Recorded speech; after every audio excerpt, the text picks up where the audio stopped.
Boa noite a todos. A maioria já me conhece. Eu estive com vocês no acampamento que vocês fizeram, só para saber quem estava lá. Bom, então não preciso me apresentar, todo mundo já sabe, o Gabriel também já me apresentou, eu pastor da congregação da Igreja Presbiteriana de Perdizes, do bairro ali, onde a gente tem começado o projeto lá. E eu estou aqui um pouquinho para falar com vocês sobre o nosso propósito. Tem sido um trabalho interessante e uma das, talvez, passando esse tempo falando justamente sobre isso, sobre propósitos, falando sobre nossa identidade, sobre aquilo que nós fazemos, sobre aquilo que nós temos de fazer ou nascemos para fazer. E eu queria que vocês abrissem a Bíblia em Filipenses.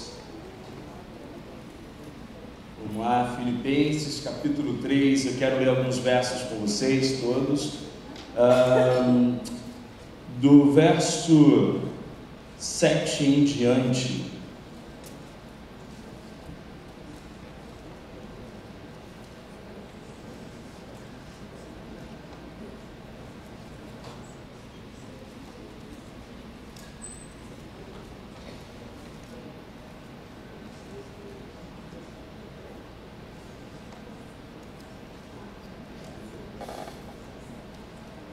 A palavra de Deus diz assim, só mudei aqui um pouco a minha versão.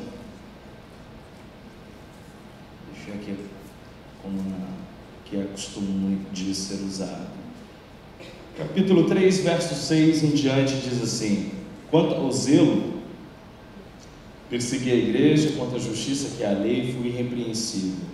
Mas o que era para mim era lucro, passei a considerá-lo como perda por amor de Cristo. Sim, na verdade, tenho também como perda todas as coisas, pela excelência do conhecimento de Jesus, meu Senhor, pelo qual sofri a perda de todas estas coisas, e as considero como refúgio, para que possa ganhar a Cristo.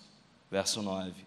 E seja achado nele, não tendo como minha justiça a que vem da lei, mas a que vem pela fé em Cristo, a saber, a justiça que vem de Deus pela fé, para conhecê-lo e o poder da sua ressurreição e a participação dos seus sofrimentos, conformando-me a ele na sua morte, para ver se de algum modo posso chegar à ressurreição dentre os mortos. Feche seus olhos, oremos.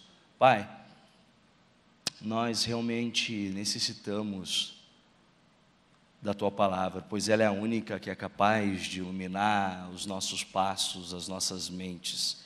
É aquela que é capaz de satisfazer os nossos desejos e reorientar os nossos corações e transformar as nossas identidades. Peço que, por meio da Tua Palavra, do Teu Santo Evangelho, possamos relembrar os nossos propósitos e principalmente que a gente possa ter a nossa identidade restaurada em Ti, pelo amor do Teu Filho, no qual se entregou por nós de forma merecida e vicária. É no nome dele que oramos. Amém. Irmãos,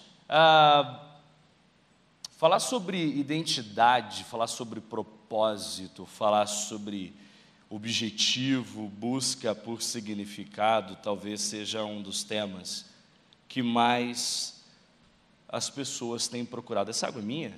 É? Posso tomar? Bebê-la? É que está na metade. Então não... às vezes alguém tomou, não era minha. Bom, se não for é nossa, então agora. Quem quer que seja. Tem sido talvez um dos temas mais discutido.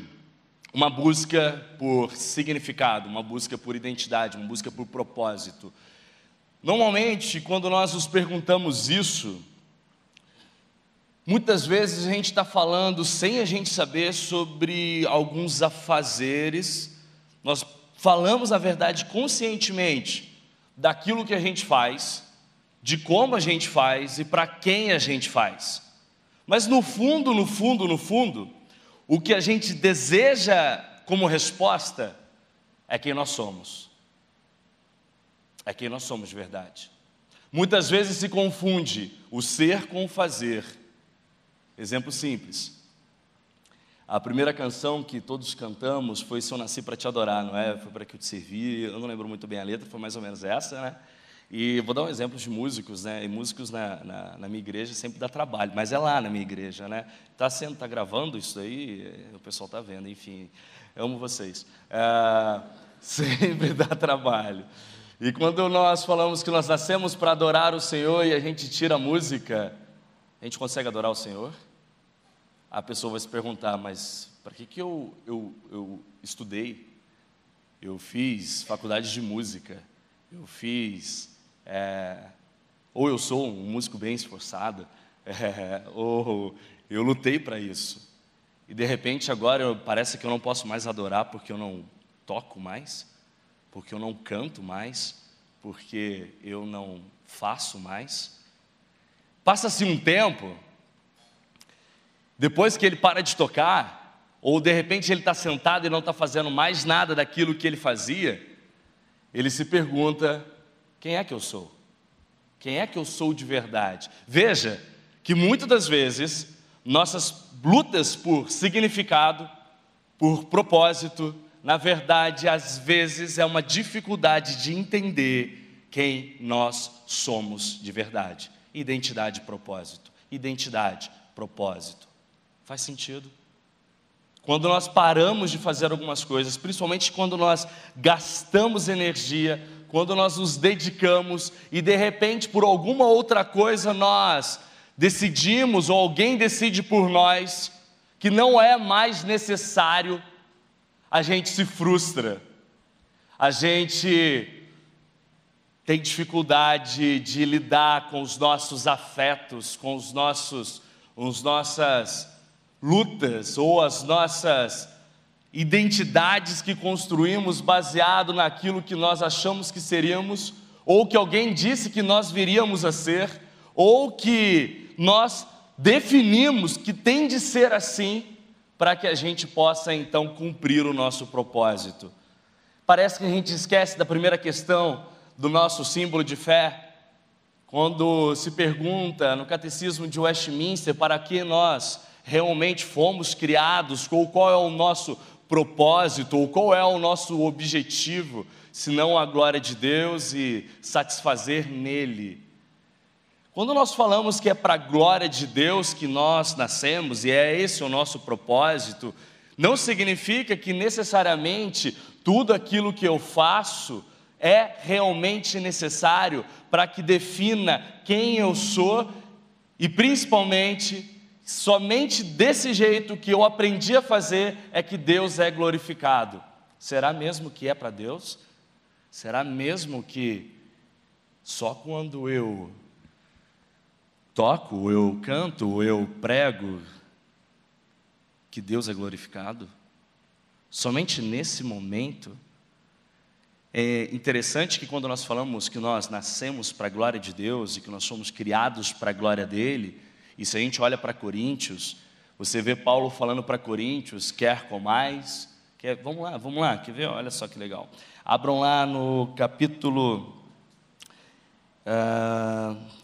no 1 Coríntios, capítulo 10, do verso 31 até o 33, olha só como diz as Sagradas Escrituras.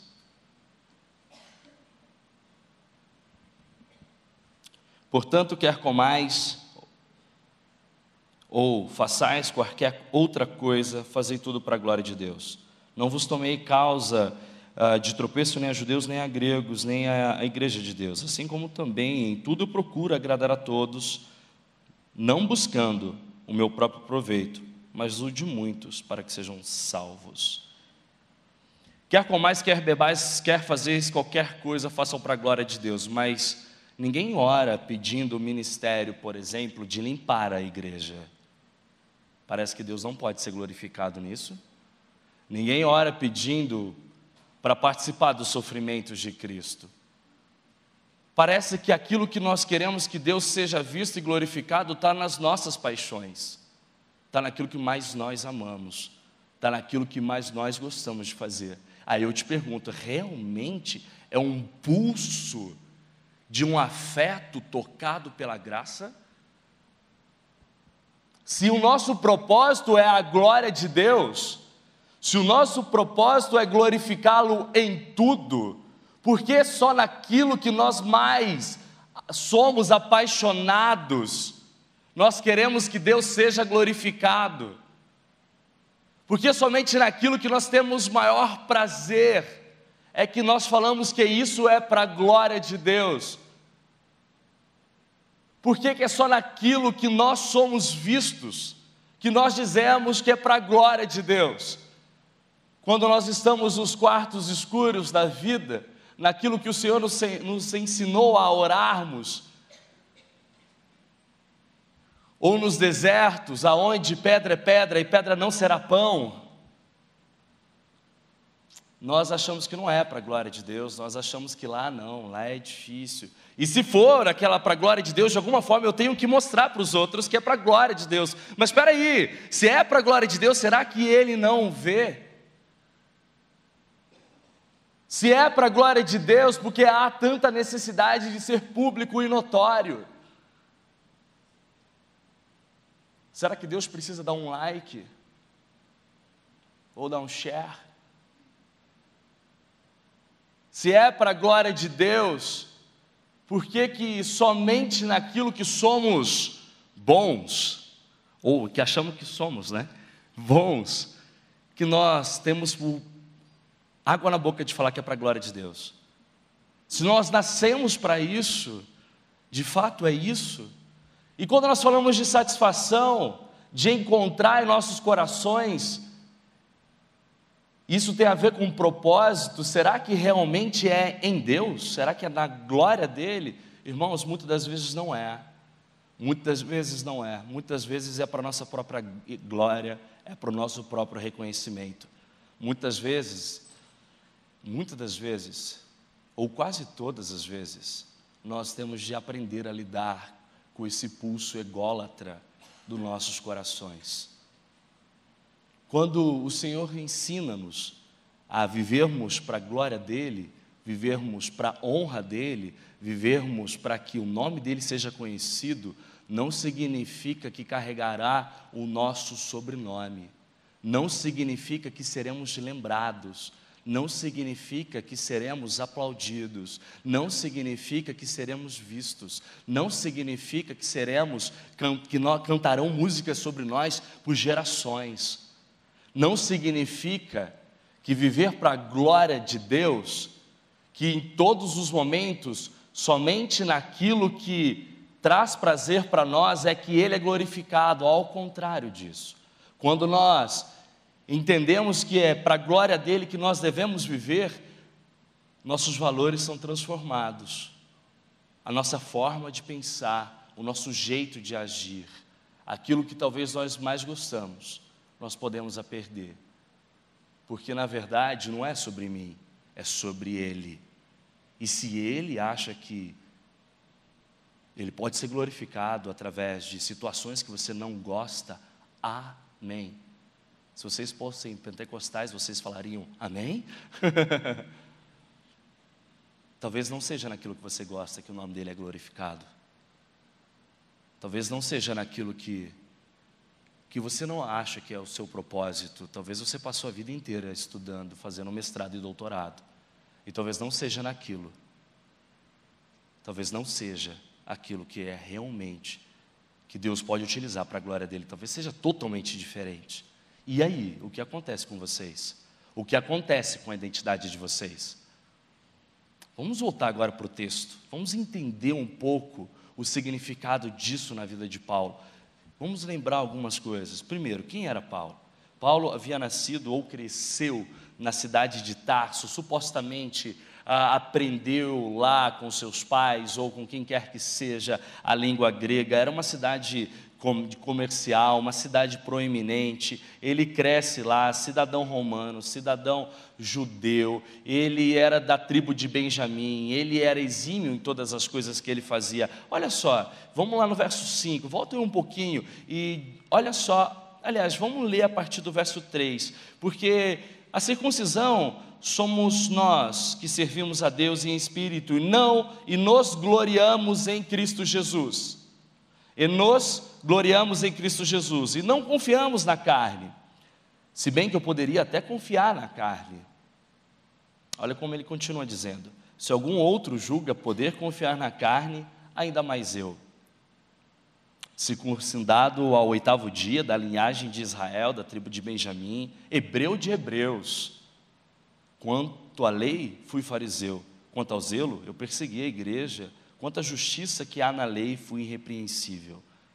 Olha Paulo, passou, cresceu em Tarso, aprendeu língua grega, estudou na escola de Gamaliel, era um fariseu, no bom sentido, de estudar e conhecer e entender o Velho Testamento e todas as coisas, entender a lei, era zeloso, era um cidadão romano, era hebreu de hebreus, ele era realmente da linhagem de Benjamim, não havia nada, ele havia estudado, talvez o que nós chamamos de cross-cultural, aqueles que conseguem dialogar com todas as culturas. Esse era Paulo. Identidade, propósito, seria esse então o propósito dele? De gozar em si mesmo, de se satisfazer em si, de confiar na sua própria carne, de confiar em si mesmo. Quando ele diz, não confie, e quando ele fala assim, se alguém tiver de confiar, olha para mim. Talvez eu tenha algum motivo para confiar na minha própria carne, no meu própria identidade, ou talvez isso mesmo é como eu devo ser e assim eu cumpro o meu propósito aqui, de ser um bom fariseu, de ser um bom cidadão. Mas esse momento, ele fala de alguma coisa interessante, ele fala que isso jamais não tem valor para ele. Que tudo aquilo que ele havia estudado, tudo aquilo que ele tinha passado por dificuldades, talvez para estudar, talvez para ir para a escola, para aprender a língua. Pensa que a gente valoriza muito aquilo que a gente passa por dificuldade. A gente dá muito valor a isso. Nossas identidades são compostas nisso. E agora Paulo, ele diz que tudo é uma perda. Por que ele diz isso? Veja onde ele está. Ele está preso nesse momento enquanto ele está escrevendo. Ele está preso. E quando ele escreve essa carta, ele menciona 17 vezes a palavra alegria nessa carta. Somente um homem satisfeito ante ao sofrimento poderia falar sobre alegria. E quando ele fala disso, ele entende que a vida dele é realmente para a glória de Deus. Por quê? Porque agora ele não é mais visto, agora não é mais sobre ele, não é mais sobre o propósito que ele julgava ser, por ele ter estudado, por ele ter sido um bom fariseu, um bom religioso, por ele ter nome da tribo de Benjamim, por ele ter frequentado todas as escolas bíblicas dominicais, por ele ter sido um bom líder na UPA, na UMP. Não. Viver para a glória de alguém significa que muitas das vezes nós viveremos, ou todas as vezes, nós viveremos em último plano, todas as vezes. Viver para a glória de Deus significa em que o nome dele em todo momento, ele é visto e não o nosso propósito. Se nós, como diz nosso símbolo de fé, é para viver para a glória dele, como eu vivo para a glória dele? Como realmente você vive para a glória dele? Somente através do Evangelho de Jesus. Não há como viver para a glória dele, se não for pelo meio do Evangelho. Não há como. Muitos falam e cometem um erro gravíssimo. Não posso falar de Deus sem falar de Jesus. Eu não chego até Ele se não for pelo mediador. Para que eu viva para a glória de Deus, eu preciso ter uma vida centrada no Evangelho. Isso significa o meu coração realmente tendo Jesus como o objeto real da minha adoração. é nele que o Pai é glorificado, é nele que o mundo vê uma vida vivida para a glória de Deus. É em Cristo Jesus, é somente pelo Evangelho. E muitas vezes nós somos irreligiosos, secularistas demais, ou nós somos religiosos e religiosos. Porque, de alguma forma, nós, por causa do pecado, nós queremos que essa glória seja nossa, que esse propósito das nossas vidas seja tudo sobre nós e nada sobre ninguém. Nós somos, por natureza, ególatras, egoístas. Nós queremos que o mundo gire em torno de nós mesmos. O pecado fez isso. Havia harmonia na nossa criação, no nosso mandato espiritual, no meu relacionamento com o Pai, no mandato social, no meu relacionamento com o próximo e com o mandato cultural, mandato espiritual, mandato social e mandato cultural. O homem cultivava o jardim, lidava, trabalhava, relacionava com a natureza, relacionava com a criação, tudo em uma perfeita harmonia. Essa era uma vida, esse era o propósito do homem. Isso era viver para a glória dele, para a glória de Deus. O pecado traz essa desarmonia, quebra tudo. Não consegue mais ter harmonia entre o homem e Deus, o homem e a sua própria identidade, e o próximo, o homem e a natureza. Agora o homem quer ver o mundo ao redor de si mesmo e achar que a sua própria identidade, aquilo que faz, é o propósito da vida dele. O homem se perde ali, o homem cai ali.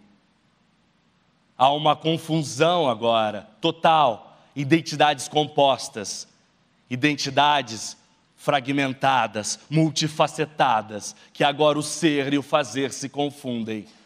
Porque o fazer mostra quem eu sou, o fazer é obra de justiça, o fazer é um pulso religioso que me faz ser alguém. Por isso que às vezes quando a gente tira o fazer, nós nos perdemos, porque nós precisamos para mostrar para as pessoas quem nós somos. Para mostrar a razão da nossa existência como pessoas extremamente importantes no mundo. Minha filha tem 12 anos de idade, e a gente discutindo sobre o ecossistema, e ela falando das cadeias tróficas, falando dos predadores, 12 anos, falando sobre isso, eu tentando lembrar da aula de biologia, de como era isso tudo, e ela falava assim: papai, se a gente tirar um animal e matá-lo, a gente cria um desequilíbrio no ecossistema, não é? Se numa plantação a gente mata todas as cobras, os ratos aumentam. Se eu mato todos os ratos, as cobras morrem. Não é assim, papai? Eu falei, é assim. Mas qual é o animal que se a gente tirar não vai ter nenhuma importância? Aí, ela falou, o homem, né? O homem, né, papai? Eu falei, O homem, seu pecado, traz total desequilíbrio, porque ele acha que o propósito da existência dele gira em torno dele. Todo o ecossistema é para girar em torno do homem. Errado, pecado. Como gira a sua vida? Em torno do que gira a sua vida? Os seus afazeres, aquilo que você faz, aquilo que você chama de valor. Como você considera? Por que você atribui valor ao que você chama de valor? Namorados, namoradas, esposas, maridos, pais. Por que você atribui? Obrigado. De valor, isso que você chama de valor. Qual é o valor disso mesmo? Qual é? E se Deus toca em tudo isso?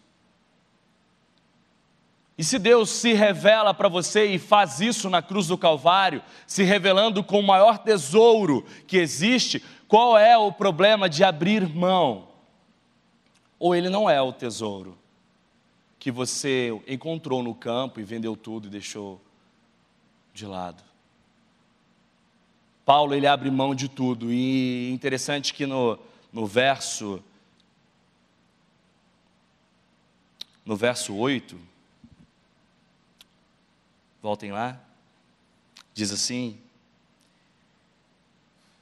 na verdade, tenho também como perda todas as coisas, pela excelência do conhecimento de Cristo Jesus, meu Senhor, pelo qual sofri a perda de todas as coisas e as considero como refúgio. Na sua Bíblia, está escrito refúgio ou está escrito esterco? Esterco. Aquilo que ele lutou pela vida toda, aquilo que ele julgou ser o propósito da vida dele, porque Cristo é a grande riqueza dele, porque é só assim que a gente vive para a glória de Deus, ele considera tudo como esterco.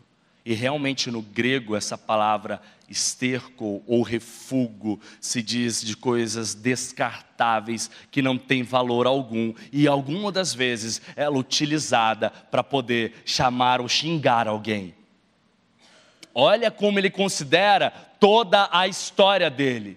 Olha como ele considera tudo aquilo que ele julgou de propósito de sua própria existência. Olha como ele considera toda a identidade que ele constrói em cima do fazer, em cima do seu pseudo-propósito.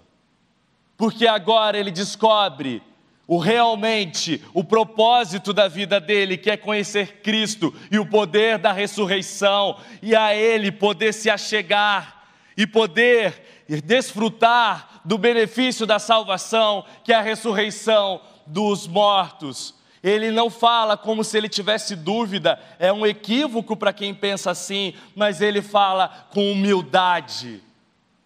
E humildade é sinônimo daquele que vive para a glória de Deus e a encontra e glorifica a Deus através de Cristo Jesus. Esse é o desejo agora de Paulo. É assim que a vida dele seria vivida para a glória de Deus, satisfeita em Cristo Jesus. Deixa eu te mostrar como o Evangelho, aliás, no mundo secular hoje, tudo é sobre prazer, satisfação e propósito, busca por significado. Se a gente voltar um pouco no tempo, em 1965, vocês não eram nascidos em 1965, mas talvez estudaram música e ouviram falar, e sabem quem são os Rolling Stones. Eles escrevem uma música chamada Satisfaction, falado sobre tudo, a vida dele era uma busca de satisfação. E eu trouxe um trecho da música para vocês. Olha como ela diz: eu não consigo me satisfazer, eu não consigo me satisfazer, pois eu tento, eu não consigo. Quando eu estou dirigindo o meu carro, um homem chega no rádio, e ele está contando mais e mais sobre algumas informações inúteis para pôr fogo na minha imaginação. Eu não consigo, não consigo, não vou cantar. Mas ele fala que ele não consegue, e há um processo viciante para tentar colocar dentro de si mesmo satisfação. Somente uma vida vivida para a glória de Deus é uma vida satisfeita. E como vivemos uma vida para a glória de Deus é somente em Cristo Jesus, através do poder do Espírito Santo, que regenera nossas vidas e transforma-nos, redireciona nossos afetos, nossos objetos de adoração. Agora não mais o mundo gira em torno da minha identidade, ou daquilo que eu chamo de identidade, mas agora o mundo e todo o cosmos gira em torno de Cristo Jesus, e porque Ele assume a minha identidade, Ele é meu sacrifício vicário, é Ele a minha propiciação na cruz, é Ele que me substitui, é Ele que assume a minha vida com a morte dEle, com a ressurreição, é Ele que agora vive em mim, e não mais eu vivo baseado nas minhas construções de alguma história bela que minha mãe disse que eu seria. Uma vida vivida com propósito, e o propósito, a glória de Deus, é uma vida centrada no Evangelho. E eu quero falar 3 pontos de como nós podemos viver uma vida centrada no Evangelho. Primeiro, eu preciso entender que o Evangelho é a boa notícia e a má notícia. Quando eu falo boa notícia, eu preciso entender que existe uma má notícia que antecede a boa notícia. Faz sentido? Má notícia. Qual é a má notícia? Nós somos pecadores, que nós somos falhos, que nós somos depravados. porque não conseguimos nos satisfazer, porque Deus coloca no nosso coração a eternidade. Má notícia. Todos esses homens que buscaram a própria glória e que viveram em busca do prazer, da satisfação, morreram. Janis Joplin, Jimi Hendrix, Kurt Cobain, quem mais? Entre outros, morreram com 27 anos. Amy Winehouse, a mais recente. Talvez vocês não lembram desses mais antigos, mas Amy Winehouse, talvez todos vocês lembrem. Uma vida que eles julgaram viver por propósitos, para sua própria glória e satisfação. Todos eles, por incrível que pareça, desde 1965, morreram com 27 anos. Tem até um grupo chamado Grupo do 27, acho que tem uma ligação ali, enfim, isso é outro assunto, ok? Deixa isso para quem gosta. Mas todos eles. E se nós entendemos essa má notícia, isso nos coloca de uma posição humilde e a gente começa a entender a respeito da boa notícia. Então, a boa notícia do Evangelho é que existe uma má notícia. A má notícia é que nós somos falhos e a boa notícia é que nós somos aceitos mediante a graça pela fé. Não é por causa da minha identidade, não é por aquilo que você faz. O que você faz é um pulso religioso, ególatra. Mas agora é de graça. Por isso que John Stott diz que nosso orgulho, tudo aquilo que a gente faz, tropeça na cruz. A gente não consegue relacionar com a graça. A gente acha que a gente precisa receber, fazer alguma coisa para receber, ou ter algum mérito, quer seja no sofrimento, quer seja no coitadismo, ou quer seja no bondadismo. A gente quer, de alguma forma, entortar isso para a nossa própria glória. Segundo, é a boa notícia do Evangelho que transforma vidas. O Evangelho não é só uma informação, mas é transformação. Não tem como ficar apenas no campo cognitivo, sem descer para os nossos corações e alterar os nossos afetos e mudar os pulsos de nossos desejos. E como Lloyd Jones diz, não tem como também não fazer parte da nossa mente doutrinária, não ser experimental, quanto muito menos prática. Uma vida com propósito, uma vida centrada no Evangelho, é uma vida com espiritualidade doutrinária, experimental e prática. E na prática talvez seja as práticas que talvez você não goste muito. Terceiro, a boa notícia de que um mundo novo está vindo. A boa notícia é que agora, aquilo que nós experimentamos em Cristo Jesus, dessa redenção, e agora nós vivemos para Deus, glorificando a Ele, nós tornamos como igreja, agente da esperança no mundo decaído. Nós apontamos para uma cidade maior, uma cidade melhor, pelo futuro, pelo porvir. Nós levamos esperança aos desesperançados, nós levamos alegria àqueles que estão morrendo em suas próprias angústias. Uma vida centrada no Evangelho, ela tem que passar, primeiro, pela sua identidade, segundo, por aquilo que você deseja, porque tem de ser fruto de uma identidade transformada, terceiro, pela sua prática, que é oriundo dos seus desejos transformados, por causa da sua identidade. Faz sentido? Se eu entendo o que é viver uma vida para a glória de Deus, eu entendo o significado de que uma vida para a glória de Deus é uma vida centrada no Evangelho. E se nós entendermos o que significa aceitação, eu quero dizer para vocês que vocês não precisam fazer nada para serem aceitos. E às vezes os propósitos de nossas vidas é tudo o que a gente quer, sabe o que é? Ser aceito por alguém. Necessidades básicas, Maslow fala que lá a parte da nossa pirâmide, lá de baixo, antes da gente chegar no bem-estar, fala que é ser aceito. Vestimos, cantamos, compramos, gostamos, desgostamos, mudamos, alteramos os nossos propósitos para ser aceito. Aceito por quem? No fim, é sempre você acha que você não foi aceito por Deus, quando você luta pela sua própria aceitação e pela própria aceitação, e pela aceitação de seus amigos. Se você luta por ser aceito por alguém, quer dizer que ainda você tem dificuldade com o significado da sua aceitação pela graça, através da fé que foi posta em seu coração. Identidade transformada. Se vocês olharem lá em Isaías 53, do 4 a 10, 2 Coríntios 5, 21, Marcos 10, vocês verão que nós somos reconciliados não através de nossos esforços, nós somos reconciliados não através de nossos objetivos, não através de nossos estilos de vida, mas nós somos aceitos por Cristo Jesus, pelo seu próprio sacrifício, e não pelos nossos aspectos morais, e não pela forma que nós agimos nesse mundo. Nós somos mais defeituosos e pecaminosos que nunca ousamos acreditar, mas nós somos ainda mais amados e aceitos que jamais tivemos esperança de alcançar. Quero repetir para vocês, nós somos pecadores, defeituosos, como nunca pensamos, mas somos muito mais amados, muito mais aceitos, como jamais podemos alcançar.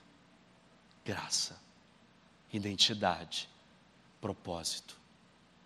O problema é que eu acho que eu tenho um relacionamento com Deus, porque eu estou vivendo de acordo com as regras do jogo, as regras da igreja, as regras morais, as regras das pessoas, as minhas próprias regras.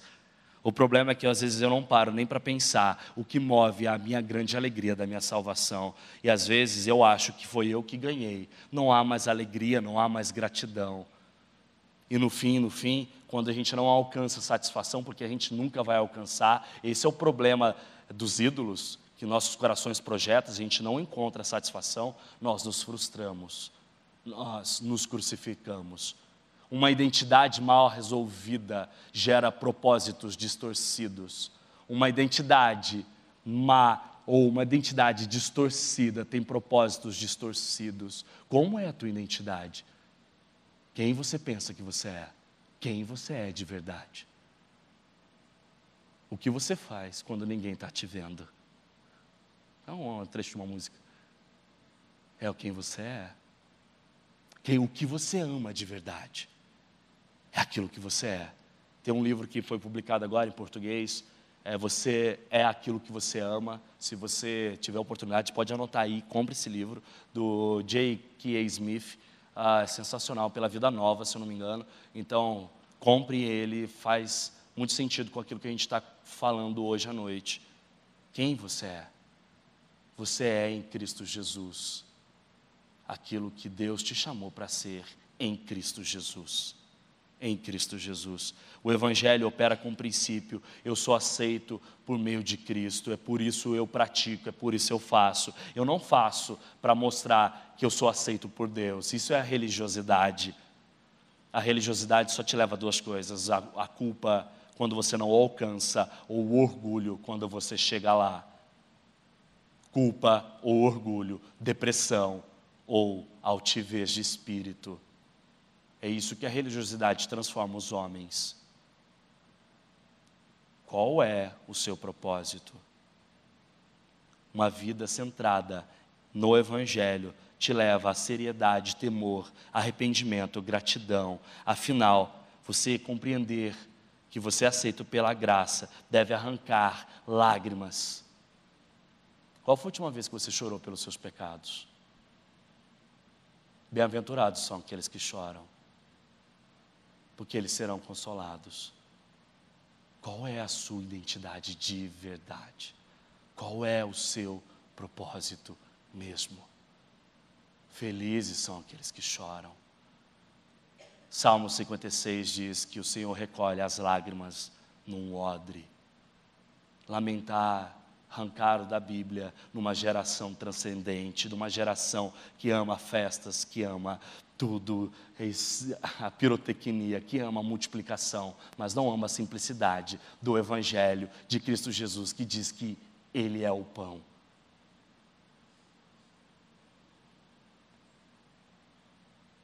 Arrancaram lamentações arrancaram do livro das Escrituras Sagradas. Não se chora mais, graça, mas graça barata, sem arrependimento. Identidade, se você é aceito pela graça, duas coisas, precisa vir do seu coração, esse lamento e alegria. Isso ajuda você a entender o próximo passo, transformação. Vida na prática, no dia a dia. Se você entende o significado de que Cristo, Ele assume a sua identidade, Ele te aceita, Deus te aceita por causa de Cristo Jesus, significa que, por um lado, que o Pai nos aceita em Cristo Jesus e nos trata como se tivesse feito absolutamente tudo nele. Transforma radicalmente as nossas vidas. Sabe qual é o grande problema? Que nós olhamos para Cristo Jesus como um modelo, como exemplo. Ok, sim, mas Ele é o nosso substituto. Esquecemos que Ele é o nosso substituto. Ele substitui a nossa identidade.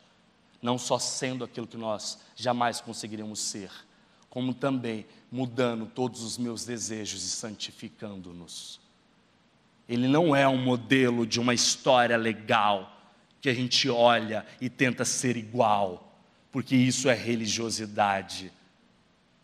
Ele é o nosso sacrifício vicário, nosso substituto, nossa propiciação.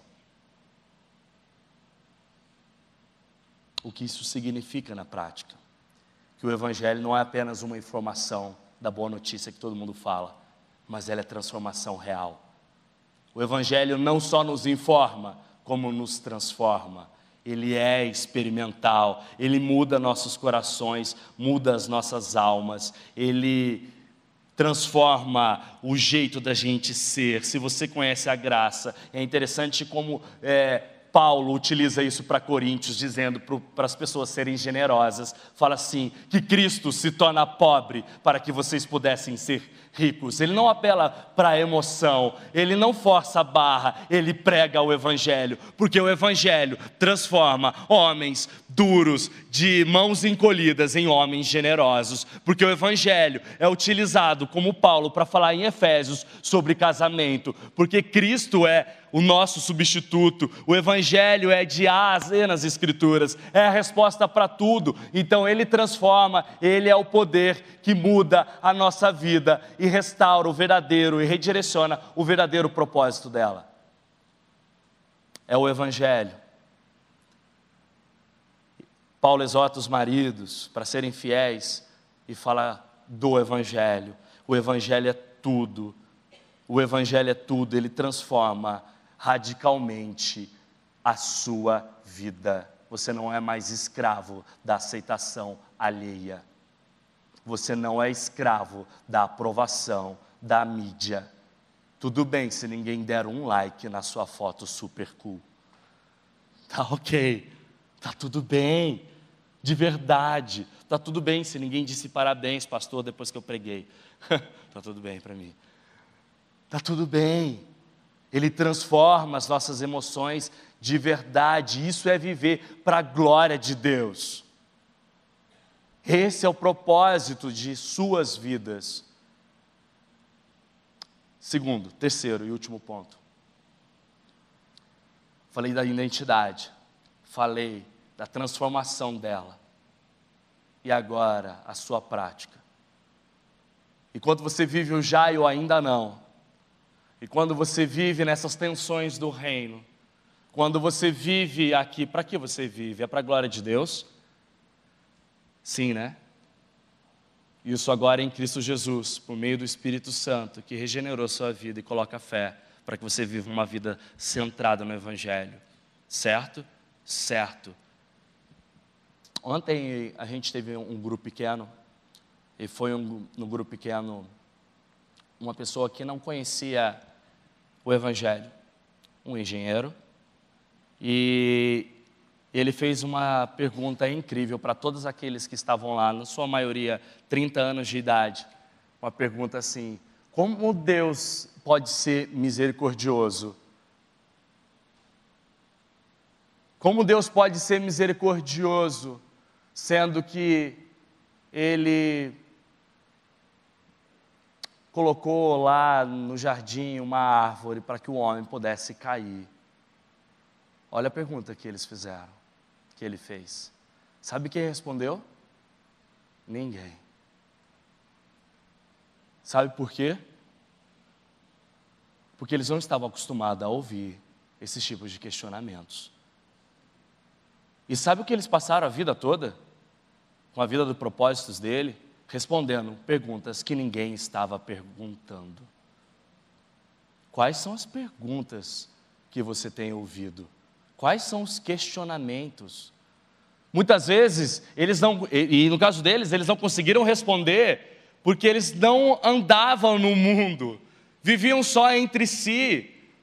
Os campos brancos, como Jesus já havia dito, pessoas desesperadas, aguardando a manifestação daquele que entende o que significa o verdadeiro propósito, simplesmente para poder responder para ele, para que o propósito dele seja ressignificado. Ninguém conseguiu, porque ninguém jamais ouvira essa pergunta. Aonde eles estavam durante todo esse tempo?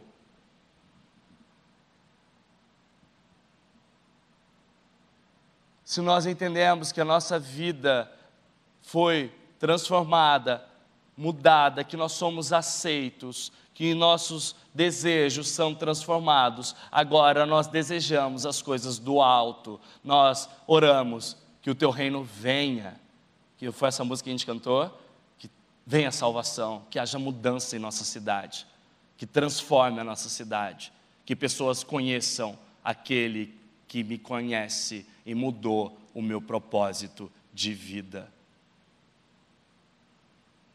O Evangelho é a boa notícia da mudança do mundo. Esse é o nosso terceiro ponto. Mas somente um homem que foi transformado, entendeu a sua identidade, a sua aceitação, teve os seus desejos totalmente transformados, redirecionados, consegue entender que o mundo lá fora está gritando por esperança, pedindo que nós manifestemos realmente o nosso propósito a eles. O Deus cria um mundo, o mundo e a humanidade entram em colapso por causa do pecado. Jesus redime o mundo, cria uma nova humanidade por meio da obra regeneradora do Espírito Santo. É que N.T. Wright fala, o plano de Deus, esse eu acho fantástico, o plano de Deus não era tirar as pessoas deste mundo e levá-las para o céu, mas era fazer neste mundo uma colônia dos céus, era trazer os céus para a terra, e os céus visitam a terra quando Jesus vem. É nesse momento que os céus beijam a terra, é quando Jesus Cristo se torna como um de nós, se identifica. Isso é a doutrina da encarnação, ele se torna um de nós, ele vive, ele anda no mundo, ele agora, o próprio Deus homem, Cristo Jesus, almoça, fala para Mateus, vamos jantar na sua casa hoje. Ninguém gostava de Mateus. Vai curar a sogra de Pedro, olha só, Jesus realmente era Deus. Vai curar a sogra de Pedro, vai para festas, vai para barcos, anda de barco, prega o evangelho, fala o primeiro milagre na festa, numa festa, transformando água em vinho, falando que ele era a satisfação, ele era a alegria, ele muda o jeito de ser das pessoas, vivendo com elas num mundo que foi rejeitado pela religiosidade. Jesus, ele vem, ele caminha nesse mundo, para que nós pudéssemos realmente ter um propósito totalmente diferente daquilo que nós um dia achamos, para que pudéssemos chegar na mesma afirmação daquilo que Paulo fala em Filipenses, de considerar todas as coisas como perda, porque aquele que era rico, ele abandona a sua própria glória e se torna um de nós. Deus kenosis, é um Deus que abre mão de tudo, de todas as coisas, para se identificar com um pobre pecador que sou eu, que é você. Nossa identidade agora é totalmente transformada. E se vocês entendem isso, o que vocês farão daqui a pouco? O que vocês farão amanhã? Sairão desesperados para falar sobre o Evangelho e levarão a esperança para todos aqueles que estão gritando por ela. propósitos reais. Paulo entendeu isso. Paulo entendeu isso. Vocês sairão olhando para toda a sua história, por mais bela, por mais incrível, você ainda dirá: considero tudo como perda.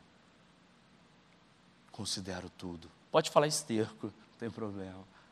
Eu quero terminar dizendo que nosso propósito aqui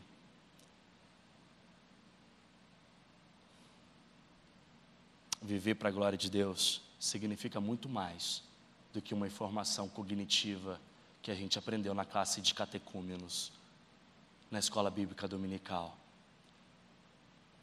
Uma vida com um real propósito é uma vida centrada no Evangelho, é uma vida que glorifica a Deus, quando todas as coisas refletem o Filho dele, por causa do Espírito Santo que move e redireciona e lidera os seus desejos.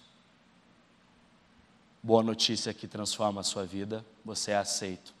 Boa notícia que muda os seus afetos, você agora tem uma nova identidade. Uma boa notícia que transforma o mundo, agora você tem um propósito.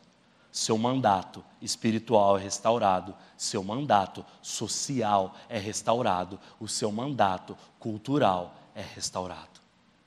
Somente a mensagem do Evangelho faz isso. Isso é, quer comais, quer bebais, fazer qualquer coisa, isso é glorificar a Deus quando você fala de Jesus em todas as áreas. Vida centrada no Evangelho, vida em Cristo Jesus. Nós mudamos para cá no final do ano, eu termino com isso. No ano passado, fevereiro do ano passado, eu, minha filha e minha esposa, para que a gente pudesse cumprir com aquele que o Senhor nos chamou, propósito. Nós mudamos para cá, minha esposa pediu demissão do emprego, e nós viemos recomeçar a vida, não tínhamos amigos, nada, para plantar uma igreja. Porque nós sabíamos o motivo pelo qual o Senhor havia nos chamado. Começamos do zero, a hora que chegou no final do ano, estava lá feliz da vida, porque a gente tinha alcançado meta, a gente tinha colocado lá nossas estratégias, tudo funcionando perfeitamente como a gente tinha sonhado, e tudo era para a glória de Deus, e de repente eu descobri que não era para a glória de Deus. Eu estava feliz demais com aquilo lá. Havia pego tudo aquilo lá de um jeito que eu chamei de meu. Eu não sei se foi por causa disso, mas no meu coração havia esse sentimento de: ok, nossa, que incrível. A minha esposa, ela começa a sentir dores, ela começa a ter algum problema que os médicos supostamente diziam que era de urina, infecção urinária. Deram antibióticos, foi para um hospital, foi para outro médico, lá, e nada, cada um com um diagnóstico diferente. Até eu estar viajando longe, preocupado. Havia semanas que ela estava deitada, tinha sido internada. Ela manda uma mensagem para mim que tinha saído o último resultado com um tumor de 10 centímetros. Minha esposa, ela foi diagnosticada naquele momento, era em dezembro, final do ano. Foi diagnosticada com câncer, com sarcoma. E como é glorificar a Deus agora no sofrimento? Como é glorificar a Deus? É legal glorificar a Deus quando tudo dá certo. É legal falar que é para a glória de Deus quando você vê a igreja crescendo, quando você vê o resultado do seu trabalho. Eu pergunto, era sobre Deus mesmo? Como eu glorifico a Deus agora e disso é para a glória de Deus, e vejo a minha esposa em sobrevida como o médico havia dito. Pelos erros médicos, quem a operou, em urgência, estou encurtando bem a história, disse assim: ela está em sobrevida, passou na frente de todo mundo para a operação urgente, para poder tirar o tumor que estava dentro dela. Graças a Deus, era um tumor benigno, Não era nem um sarcoma, muito menos uma infecção urinária, mas era uma infecção tão grande, generalizada, que tinha dado septicemia, tinha necrosado parte de sua bexiga, necrosado seus ovários, necrosado seu útero e necrosado parte do músculo do seu abdômen. Deus salva a vida dela. Deus realmente opera um milagre. Não era para ela estar viva. Ela sai no dia 24 de dezembro, dia 22 de dezembro agora, sai com sonda, com uma cicatriz em todo o seu ventre, e agora ela precisa entender quem ela é, precisa passar por um novo ressignificado. Meu casamento, a vida dela, tudo aquilo que a gente fazia, mas é para a glória de Deus. E quando eu coloco isso para Ele, se isso tem que arrancar de mim, por mais que isso doa, por mais que eu não compreenda, satisfação, porque é para a glória dEle.